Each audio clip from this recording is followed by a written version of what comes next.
Welcome to the Rhizome Podcast.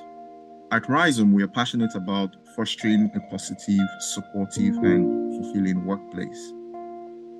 And in today's episode on the Rhizome Podcast, we'll be discussing the importance of positive office environment and the collective efforts required to create one. And today we have Jibril Lawal, who is a manager at Rhizome Consulting, on the call. And we also have Dr. Olise, who is working as a foundation doctor in the United Kingdom. Good to have you guys here. Welcome, Jibril. Welcome. Say hi. Hello, pleasure once again meeting you on this special podcast, Toju. Great. Thank you, Jibril. Dr. Olise, you want to say hi to our listeners? Hello, it's a pleasure being here and I appreciate the invites. Great. So today, what's in it for you? We'll be sharing our personal experiences, identifying common challenges and brainstorming solutions that can be implemented in any workplace. So whether you are a manager, an employee, or just someone who cares about workplace culture, we hope you'll find our conversation insightful and inspiring. So let's get started. Today, we're talking about a collective effort to creating a positive office environment. Of course, fundamentally, we understand that a positive office environment is not just it's not supposed to be a wish list. It's supposed to be a necessity for all, so as to foster productivity and collective work. I would like to start by asking, and this is just trying to get what's our expectation, first of all. So I'd like to ask Dr. Olise, what do you expect to see in a positive work environment? Because, positivity is also subjective. A positive work environment for Toju may not be necessarily what defines a positive work environment for Jibril. So, Dr. Olise, when you dream or when you think of a positive work environment, what do you expect to see in such a work environment to say, yeah, this is a positive work environment? Over to you. Okay, thank you again, Toji, for the kind introduction. And that is a very, very good question, really, because like you said, it's very subjective. Like what a positive work environment is for Toju might not be what it is for Jibril. So in my opinion, a positive work environment is one that is, I'll use the word peaceful in the sense of it is like somebody, irrespective of what your rank is in that workplace, in that place. Like in the medical field, like there's like as a doctor, there's like hierarchies, like a consultant is the highest, then you have specialist registrars, then you have foundation ones, then you have specialist trainees. So basically, there's like a different hierarchy there, and then there are different other people that are not doctors that work there. A positive work environment is one which, irrespective of your job, irrespective of your hierarchy, irrespective of your rank, everybody is seen as a key cog in that workplace. Everybody is seen as not less important, like your job is not less important as mine. Yes, subjectively, some people might feel like, okay, this job is more important. But in the end, like for you to have that positive environment, it's not just about like the perceptions, about like how people are treated as well. People are not treated less than other people. People are not treated less as a human being just because of your job, down from the workers, from the cleaners, from everybody, not even necessarily like making them feel bad. Even if it's just like greeting everybody, like, okay, just greeting like the cleaner or like someone that sells food or like anyone, just greeting them or saying like, good morning, how are you? Just fostering that good environment in that place. That is one of the things that will help you achieve that. But generally, a positive work environment is one where everybody is seen as somewhat important, irrespective of your role, and there's no toxicity in the sense of you can voice your opinions and not be scared of any ramifications, and where people are respectful to each other, irrespective of like their, role in the work. So that is my definition of a positive work environment. Thank you. Thank you, Dr. Lisa. Very, very interesting. As I listen to you, the first thing that came out was a peaceful environment. And I suppose that what you mean by that is, regardless of the details that you went on to share with us, how inclusiveness, can actually be a game changer where everyone gets a sense of that of inclusivity, that they're included in the system, and everyone is respected regardless of their role. At the end of the day, if these things don't translate to peace, of mind, mental state that is peaceful when you get into the work environment, that work environment wouldn't be, one that is positive in your opinion. I guess, that's what I, got from your explanation, and that's quite very, very interesting, because it's interesting to know that people actually go to work nowadays, and they want to work but also yearn for peace, especially regards mental state. Now, how can teams work together to cultivate a positive office environment? Because we started off the record, we started diving into this, just thinking, who's responsible for creating this environment? And we're thinking, is it just leaders? Is it managers?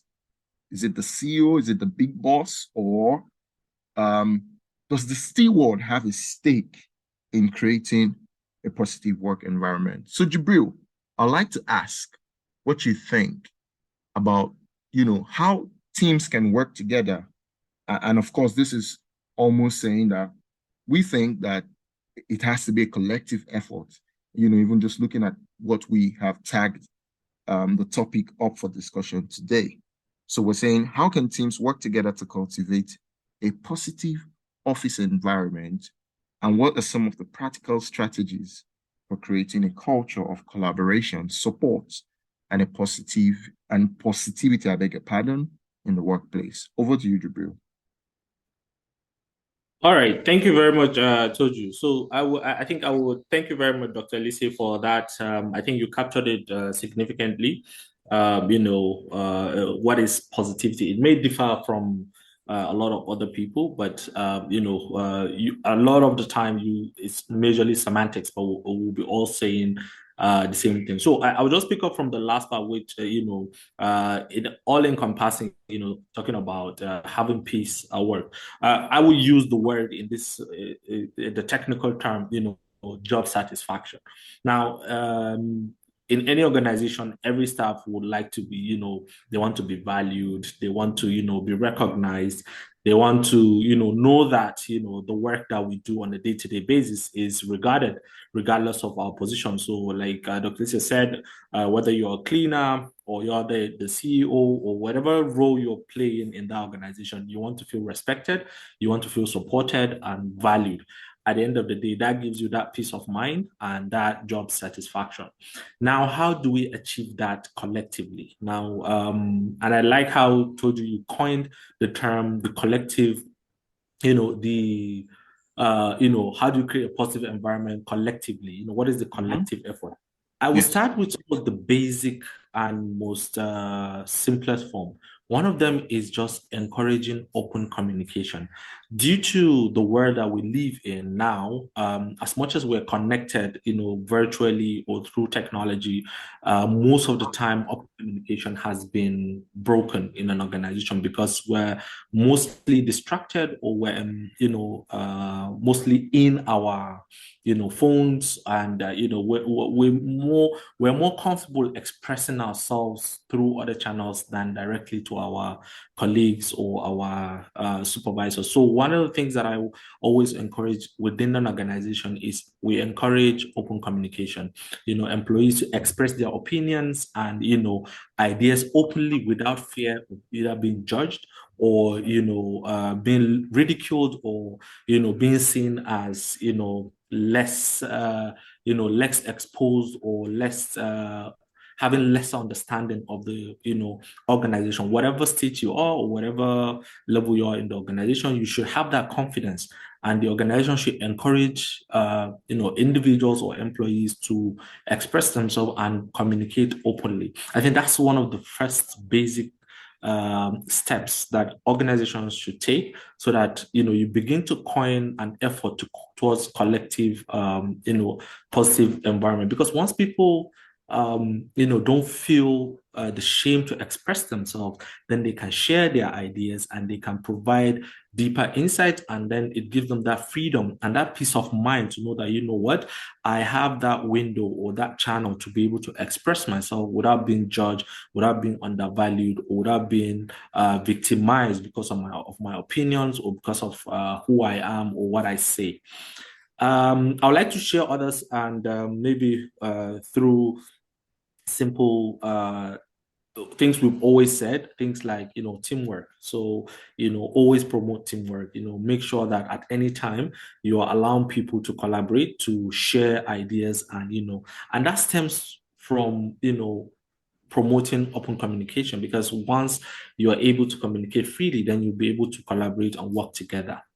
Now, the other thing that it's mostly missing, and this is the kind of junction, people can have open communication, people can be collaborating, but when their work is not recognized and is not being rewarded, it creates, it builds a wall between the employee and the organization or others. Because at that time, when other people feel like their work is not being recognized or they're not adequately being rewarded, that's when people begin to create all these invisible shields around themselves, because they internally start feeling like, okay, what am I doing here? If you look at, I don't know the specific figure, but I think there was an article from The Guardian which says about 56% of Nigerians, they kind of, are not happy with their employees. They feel that there is a lot of toxicity, in the workplace, because they just enjoy it, because, they just have to leave.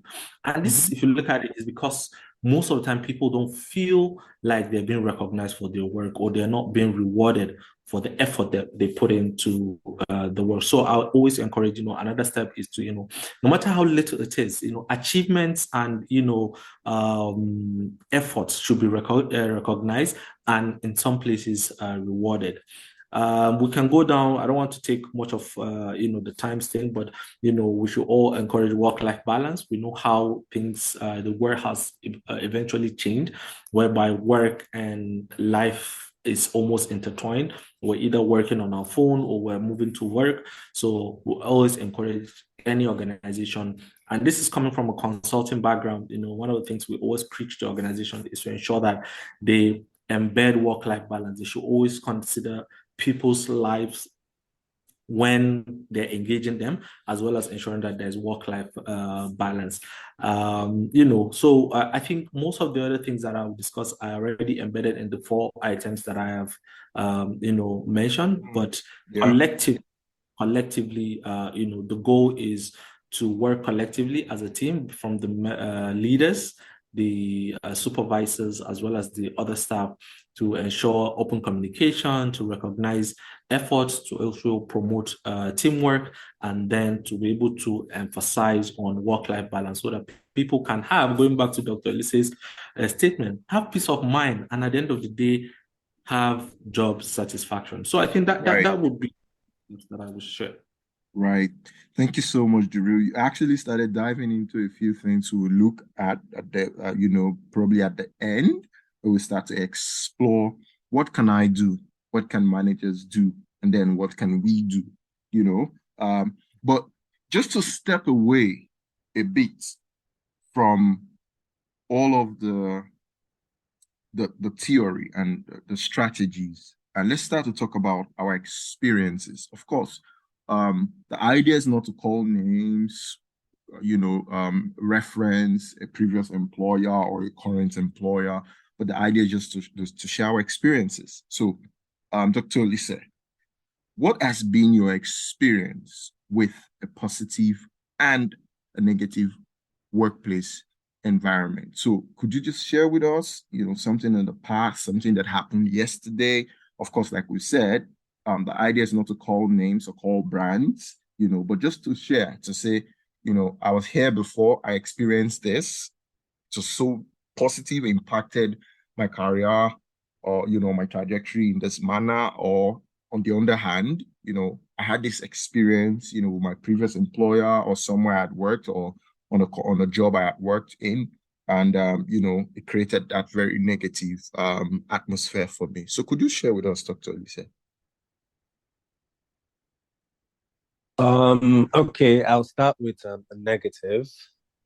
So first, before I even go into this, what Jibril said was actually very, very, it's somewhat of like, I'll use this term like gospel there because he did enumerate, he was very, very clear, and I agree with what he said about like, because in the end, all you want is peace of mind, and what you said about inclusivity as well. So like, basically, now I'll go to my experience. So when I'll talk about my current like workplace because like yeah, it's more recent. So when I started working here, I was somewhat new to the country. I was new to like the whole like yes, you did med school, but like working is different from being a medical student. So it was all like new to me, and when I came in, I did not like get proper guidance somewhat because it was like I was working in like a ward it's like acute medicine. I'm not sure if you know what that means, but like it is like on the go, like a lot of things are happening on the go. You're dealing with unwell patients. So initially, when you start working in a new place, you need some time to get used to things or to get like with the ropes because everything is all new and you need like that adjustment period. So when I first came in, like I didn't know much of the team. And where I am as a person is like when I come in, I am like I tend to just observe how things are because I just don't want to insert myself into a new area because people have been there before. It might be you overstepping your boundaries. I would like what's going on first before like I insert myself into whatever. So when I first started, I was like things were not going smoothly for me because it was all like new to me. And as the team I was working with initially, I did not like have I won't say I did not like have a relationship with them because I didn't speak to them because obviously like being in a new place, I was somewhat timid at that point.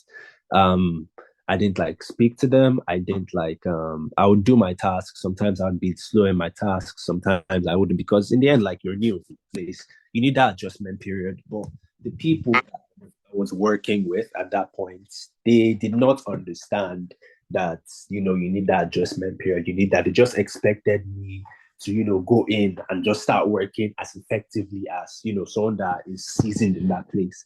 And it caused like issues because there was no adequate communication there because they did not like there was no proper mentoring there. There was no like proper like communication.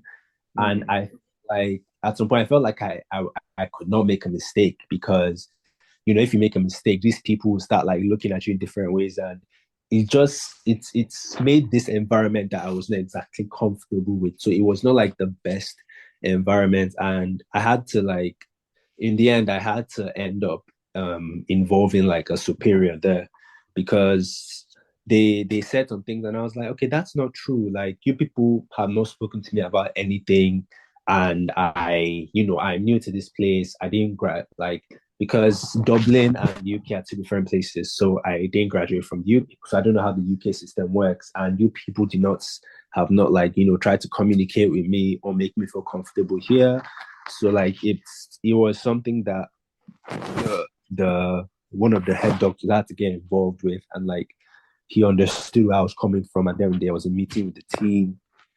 And then, things were like resolved because they're like, okay, we didn't know that, all these things were going on with you. We know that you were new here, you were struggling and all that. So in the end, that was like, when I started, it was a very, very bad, I won't say bad, I think bad is like pushing it, but it was not the best work environment for me because there were a lot of things that like, there was no proper communication, like things were not ideal there. And like, in the end, that was how that was, but it was resolved in the end. So that was a negative for me. But then I'll go to the positive experience. Basically, I'll say my positive is just working with a very, very good team. And because, like I said, as a doctor, like there's things are not exactly easy all the time. Like you might have some times that you're stressful, you're burnt out, and especially like if you're working long shifts in like very, very crazy rotations, you're going to be working long like a lot of that. Like it's going to be very, very crazy and very, very hectic. And when you're burnt out or on the verge of being burnt out and you have like colleagues that do understand the fact that you're a human being and understand that, okay, that's that. And they somewhat like help you or like, compensate the things you're not doing, that will like go a long way. So basically for me, I'm having like back-to-back night shifts. So I was very, very burnt out and I was very, very exhausted. But in the end, like the patient's care comes first. But at the same time, don't compromise the patient's care, because if you go take care of a patient when you're exhausted, you might compromise their care. So you're advised, like, to try to be refreshed and all that. So I was very, very exhausted and I was very, very tired. So I had not taken my break or eating at that point, and I had like a lot of tasks to do. So basically, I went to speak to like and there was something that I was finding very, very hard to do. And I went to go speak to one of my other colleagues, and I was like, okay, this is what's going on. I'm finding this hard to do. I'm very, very stressed right now. I am, a lot of things are going on. I'm almost on the verge of being burnt out. And basically, it's very, very tiring for me. And then they were like, okay, it's fine that it's okay that we'll just go discuss it with like one of the patients care, one of the consultants. And like consultants can be scary. So you will like when talking to consultants are like the senior doctors, they've had like years and years of experiences. And like some of them are just like not the idea of like that. It's like some of them are like scary. It's like when you're in secondary school and you're like you have the principal of the secondary school that like it's like is this very, very scary person. So some of them can be very, very scary. And like, when we went to go discuss it with the consultant, because it's like sometimes you have to go escalate things. And I expected him to, be mean and be like, okay, you're meant to know this, you're meant to take care of blah, blah, blah. And basically he was very understanding, and that surprised me. He was very, very understanding. And I had this mentality of like, consultants like because I've had like some consultants that treat you like you're a kid, basically in the sense that they forget that once upon a time that they were in your shoes.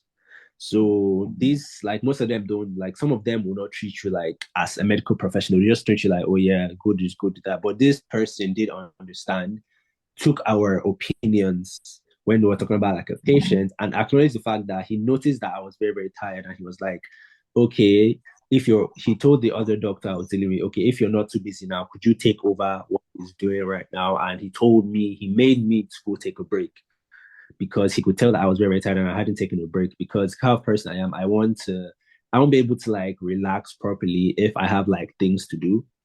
So I tend to like finish my tasks at hand, because you never really finish your tasks. So I tend to finish my impending tasks at hand, then I go take a break so I can properly relax, as opposed to, I'll just be thinking about, oh, I meant to take this patient's blood, I meant to review this patient, I meant to do this, I meant to prescribe this. So he did notice that I was a little bit tired and I was a little bit under it. And he asked the other person, and the person could have said no, but they were very, very understanding. And they did say that, okay, yeah, we're gonna like, I'll help you with this. So you go take a break, go get food and all that stuff. And if like night shifts are very, very, very tiring. So that was just that. And it was very, very nice. So it was after my night shifts. So I was on a long day then. And it was very, very nice of him to actually be very, very understanding and treat me like a human being, and treat me like a colleague per se, because it is after like years on years of that level of experience, you tend to like not see everybody as I'm doing this, I've done this for 10 years, I've done this for 20 years, you just started. Some people might have this superiority complex that I just started. You just started this thing. When I'm saying this, why are you even questioning me? You get what I'm trying to say? But like this person took our inputs because my colleague was a foundation doctor, so took our inputs into hand, and then he managed it accordingly. Obviously, he gave like his own, and we all discussed it, but he treated me then and there as a colleague. And he was understanding to the fact that I was tired. And like he asked the other person, he didn't force him, he asked the other person. That person did like agree to this. And that was a very, very, very good, experience that actually like stuck with me, because these people did not have to do these things, but they did because they were very considerate. And that person was somebody if I had any issues, I felt like from there I could speak to, like if I'm struggling with like this, if I'm struggling with that, that's just that. And so that's just basically, long story short, that was my experience with both positive and negative. Great, Dr. Lisa. Thank you for sharing that. And just to also finally, in a minute or less, because you've shared quite a number of things, sharing the negatives and the positive.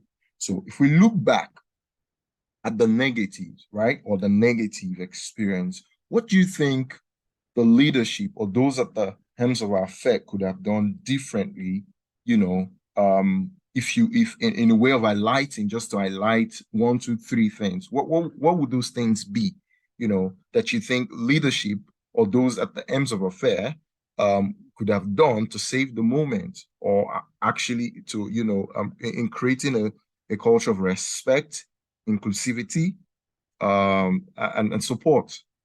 What would those be? Okay, I'll make this short because I felt like I went on and on for the previous one. So basically, that's fine. Number one, like probably have had like somewhat of an induction meeting. Great. Where everybody involved, both the nurse, everybody that works in that ward, should all come in together. And like, you guys be like, okay, introduce the people that are new, let everyone know everybody, know their capabilities, know their strengths, and you guys will know what to expect, firstly. Basically, in the end, like I feel like what the people in spirit can do is just like implement all these policies and all these things. Like in the end, it's up to the people, but they can implement policies so as to have these people see each other as colleagues, likely give them activities where they tend to work together, like retreats, trainings where they have to work together, so they see each other as colleagues and not as you're just nothing but like a nurse, you're just this, you're just that. Like let us see each other as basically gears towards powering a machine, that we all work together and all that, and basically making good like effective means to report all these things. Like you don't have to, as opposed to being like scared or anything to report because of fear of repercussions, just making it feel like, okay, if people are getting bullied or like people are not doing their jobs, you can actually go, if you're going to the person and nothing is being done, you can actually escalate this and something will be done. And it's not be as if like, you reported, now, things are not going to be ideal for you because people are going to be gunning for you because you're just like a tattletale. So that's what I'll say. Right. Thank you so much, Dr. Lisa. Yeah, no problem. I'm just thinking, do you have any quick experiences you'd like to share with us in another minute or two?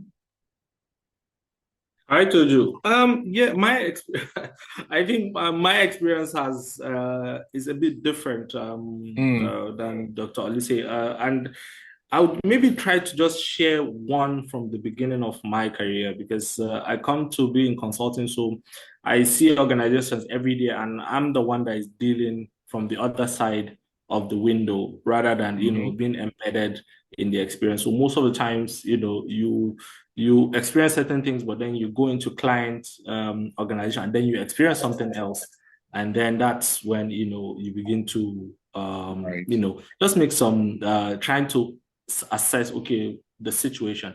But I remember when I started working, was for a real estate company, and I could remember when we were there. We were employed, and just like there was no induction, there was no. We were just given contract letters. When you're a first-time employee, Absolutely. the first time you're excited, I'll be paid this amount, so you don't really all this. So you just accept and then you move. But I should have known something was wrong because the guy was this recruitment agency, and the guy was like, these people, they pay their salaries. Don't worry. I was like, okay, why are we discussing they pay the salaries here? But I was excited. I was like, whatever. But then I resumed, and it was a really toxic environment because over years, so much has happened. There are people that have been in the organization for years and they feel indispensable. So there's this kind of clan culture, this team, this person with his people, that person with his people. So, and I was new, and it was a new environment for me. So when I got in there was this person that I was reporting to that was just always in constant state of anger. Like, simple explanation, he will start shouting. Simple, like I remember because I started as an entrepreneur. So, and actually, and my experience working with workers was not like that. I was always the guy that would talk to people, not even from any training, just my personality, just to, hey, what's up, what's wrong? Can we help? So now I'm not experiencing a situation whereby, a simple question be like, oh, sir, how can we, create this document? Don't disturb me. What's your problem? Can you not do it? Why did we employ you? And it was a state of, okay, what is happening? And now I'm coming to the toxic part. Now, despite all this, I kept giving myself the excuse that, oh, you know what? My currency here, or the currency of exchange here is value. So, they'll pay me and I'll learn. So I have to go through this process, with them, so whatever the shouting is, I'll just endure and learn what. But then comes payday. And then we started seeing some fake smiles. The company is still trying, but we'll see what we can do. And then 2-3 days, radio silence. There was no salary, there was no nothing. And that went on. I was like, okay, well, second one like that. And I'm trying to connect this to, recognition, reward, and reward.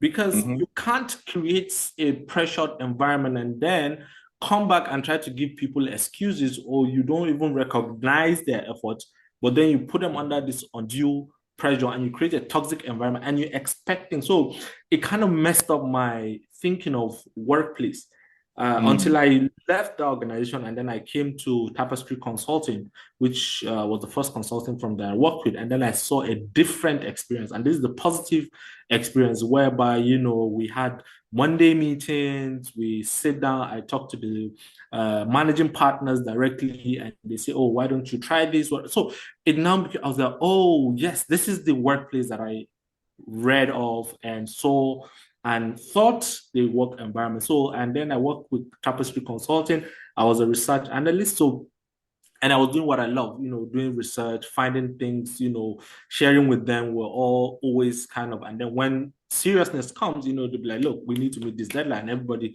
chips in. So that's my experience in terms of toxicity. Like, I don't know much time to tell you the details of how toxic the environment was.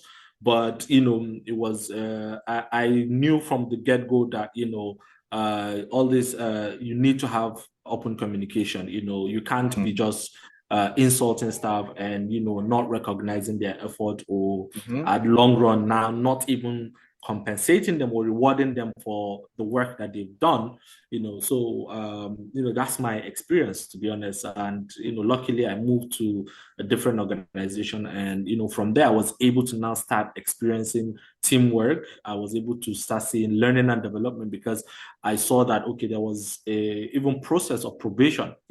I didn't even know that there was anything called probation period, whereby you are just being tested to see if you're good at the work. So so that's my simple experience in terms of having a bad experience in terms of a toxic workplace, and then a positive work environment whereby we're now having happy hours, we're now having collaborative engagement. So it was a new experience. I was like, okay, this is something that when I get into, I'll also preach to other organizations to adopt. Thank you, Jibril. It's been quite insightful, I must say. Just hearing our experiences. And I like the diversity in what we've shared. If you just look at it from a perspective of location, because I guess, of course, most of Jibril's experiences have happened in the shores of Nigeria. And, here's Dr. Olisa sharing with us what he experienced in the UK. So, we can actually see the spectrum in terms of, yes, these are two different countries with, of course, distinct cultures, but yes, we still have people having both negative and positive experiences in the workplace. And now, just listeners, may be thinking, yes, I've heard about, what people at the ends of affairs can do in terms of fostering and encouraging an inclusive and supportive and a respectful workplace. But then, what can I do to contribute to a positive office environment? I am anticipating that that's a question that will be resonating among anyone listening to this, because again, we started by establishing that this is a collective effort. So, as a way to sign out on this, Jibril, could you just share with us simple actions? What you think anyone, so you must not be a manager, you must not be the boss, anyone can do to create or contribute to a positive office environment. Over to you, Jibril. For anyone in any organization, and I would take even the non-manager, for instance, one of the first steps, actions that you can take, is start by trying to understand, the people that you work with. That's, I think, the first step. You don't just jump into, we have different personalities and we have different ways of, addressing issues. So one of the first things is, first of all, understand the people you're working with and how they like working, or what's their own approach to work. So as an individual, you understand that, and then you begin to open, those channels of communication. And sorry, I would just almost sound like I'm repeating myself, because those are the kind of 3 key points that make sense to me, and I've seen them work. And individually, find a way to kind of open a channel of communication with the people you work with. So some people like, to keep to themselves, but most importantly, try to engage them. Sometimes people are just waiting to open that channel of communication. So you reach out, listen to them, and, just show that you would like to learn something from them. It doesn't necessarily have to be work related. It could be a good behavior. Maybe they come to work early, or they're very organized, and you're like, I really like how you put things together. I remember I told you and I, there's something I came to, I was like, look, I like how you put this. Can you help me check this out? And I think I sent a couple of documents just so, because I like how you do that. So it's just to show that, regardless of me being a manager, I'm still reaching out to colleagues to say, look, I would, I recognize the talent and the value that you add in this organization, and I would like to learn or get some value from you as well. So even wherever you're in the organization, you should always reach out to. And like I said, it doesn't have to be just work related. You're not trying to establish a personal relationship, but you're trying to say, look, there's something that I would like to learn from you that will add value, and that now creates a channel of communication, and you now be able to discuss other things. It could be common area of interest. You may have like the same things, you never know, and that starts from you understanding the person, and then open that channel of communication. Once you're able to do that with 2-3 people within the organization, you can be able to channel your conversation and bring them together if in case there's something that you would like them to collectively, for you all to work towards, a positive outcome. And maybe if something is grooming, you'll begin to see some resistance, or some, back talking, or some silo work going on. You can call everyone based on that channel of communication you've established. Say, look, okay, we all work together. We're all adding value, and the growth of this establishment comes through us. And if you would like to receive help from so person or that person, you can be able to create that avenue. So that's one of the first steps. Provide constructive feedback. It's all part of communication, but giving people constructive feedback, so that if they are even emanating some toxicity or anything that is affecting the positive work environment. Some people may not be aware. People deal with issues individually at their own pace. So they may not know that they are radiating that toxic energy. You may want to kind of give them constructive feedback. And it doesn't have to be in public. It can just be on a one-on-one basis. And like I said, starting from that channel of communication that you've given, you can just say, look, I'm sorry, but I begin to notice something. Is everything okay? And if you need support, you can always, reach out to me. I'm here. And you may not be a manager or leader, or you can talk to your supervisor and say, okay, you notice that, you're being, it's like you're overwhelmed lately. And I've done that with my manager a couple of times, and I've done that with some of the people that report to me, and I ask, direct question. And if there's something going on with me personally, or if you're something going on with you as a person, you can also explain to them, some of the challenges that you're going through and what is affecting your work in the workplace, so that if there's any behavior that I begin to, emanate, people can understand. And then lastly, so on the area of reward and reward, so for staff that probably don't have a say in terms of determining increase in benefits, that's mostly from leadership. If you're for staff that are at that level, one of the things that we encourage is, be productive, because and I'll explain why your productivity would equate to how you discuss recognition and other benefits. So remain productive.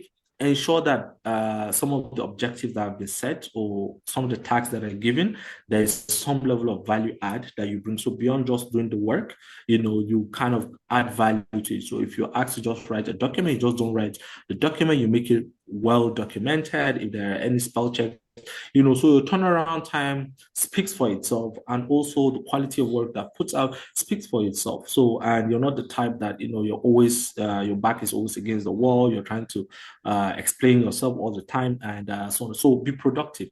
Now, once you're productive, it doesn't take long for whoever works with you to realize that you're making their work easy, and they would like to continue to work with you. Now, Absolutely. When you are able to establish that is your currency of exchange for negotiation. And that's when you can come forward. It doesn't have to be immediate. It doesn't mean that you just started working effectively after 3 months and then you want to now start talking about a raise. No, not necessarily, depending on the environment that you work in, maybe project-based or if it's operational.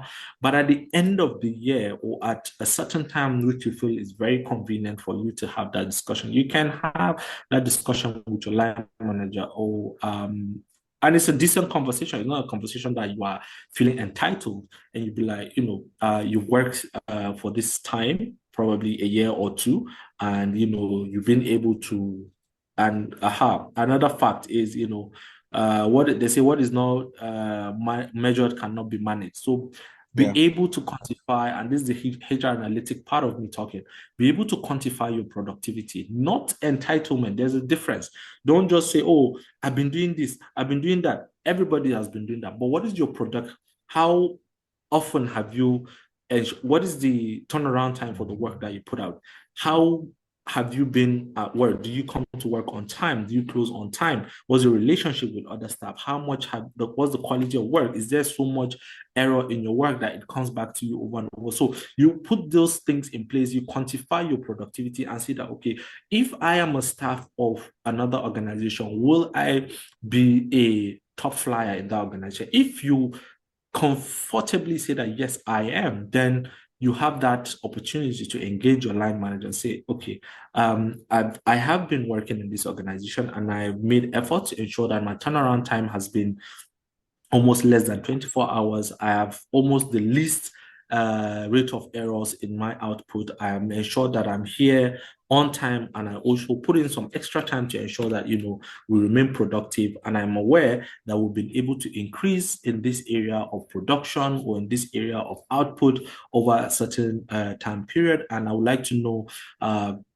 in the event that the end of the year, is there an opportunity whereby I will be able to renegotiate or request for an increase in pay due to certain changes, inflation?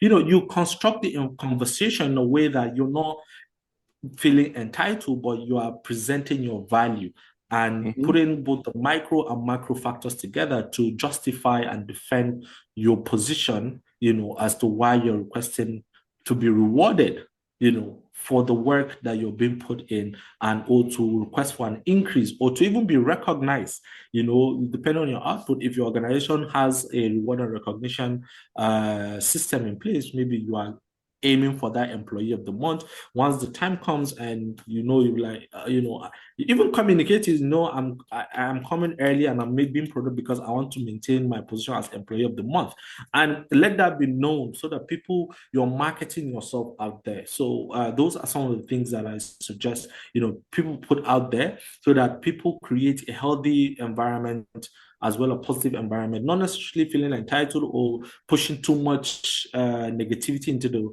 process by just either shaming others or trying to make others feel they're not as valuable as you are, but most importantly, ensuring that you create and you support that open communication, you encourage teamwork, carrying everybody along and seeing how you can be able to help others be more productive, and then, seeing how you're going to improve the productivity of that environment as a whole. And then why not seek for, recognition for the effort that you have put in. So I think I don't want to drag too much time. And this is in essence some of the few actions that, people can take to, ensure they also support a positive work environment. But most importantly, I always say encourage or foster positive communication, open communication, as well as collaboration.